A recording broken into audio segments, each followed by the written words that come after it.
अस्सलामुअलैकुम। चलिए, लिखाई का हिस्सा तो हमारा हो गया। अब हमने वाव के साथ पढ़ाई वाला हिस्सा भी करना है। आप इसी सफ़े पर देख रहे हैं कि लिखा है पढ़ें और वाव वाले अल्फाज पर ज़ोर दें। अब आपने कैसे पढ़ना है?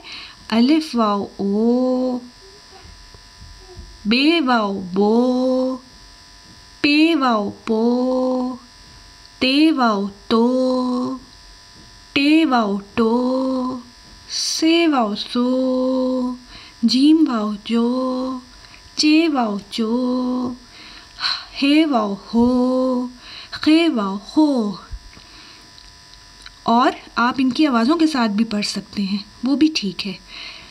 ब वाव बो, प वाव पो, त वाव टो, ट वाव टो, स वाव सो, ज वाव जो, च वाव चो, ह वाव हो, ख वाव हो।